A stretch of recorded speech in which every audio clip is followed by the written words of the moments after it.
વડોદરા ગ્રામ્ય પોલીસની દરખાસ્તને શિનોર કોર્ટે મંજૂરી આપતા હની ટ્રેપ કેસમાં આરોપીની અંદાજે ₹70 લાખની ગેરકાયદેસર આવકથી ખરીદાયેલી મિલકત જપ્ત કરવાનો આદેશ કર્યો હોવાનું એસપી સુશીલ અગ્રવાલે જણાવ્યું હતું.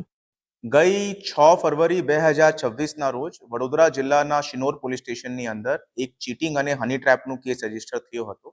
એ કેસના અનુસંધાનમાં એ કેસના ફરિયાદી હસમુખ ઉર્ફે હરેશ રણછોડભાઈ પટેલ દ્વારા સાથે 75 લાખથી વધારેની ચીટિંગ અને હની ટ્રેપની ફરિયાદ શિનોર પોલીસ સ્ટેશનમાં નોંધાયેલી હતી.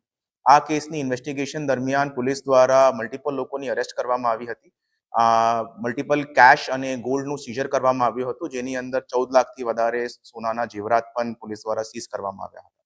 આ ક્રાઇમના મળેલ નાણાકીય પૈસાથી આરોપી દ્વારા ભરૂચ જિલ્લાના પાલેજ ની ખાતે એક ફ્લેટ ખરીદવામાં આવ્યું હતું. તે ફ્લેટને વડોદરા પોલીસ દ્વારા BNSSની 107 કલમ અનુસંધાનમાં જપ્તી કરવાનો હુકમ મેળવવામાં આવ્યો છે. BNSSની 107 કલમ મુજબની આ પ્રથમ કાર્યવાહી વડોદરા જિલ્લાની અંદર છે અને આ કલમ અનુસંધાનમાં પોલીસ કોઈ પણ ગેરકાયદેસર ક્રાઇમથી વસાવેલી પ્રોપર્ટીને જપ્ત કરવાનો અધિકાર રાખે છે અને એને ધ્યાનમાં લઈને આ પ્રથમ કાર્યવાહી વડોદરા જિલ્લાની અંદર કરવામાં આવી છે.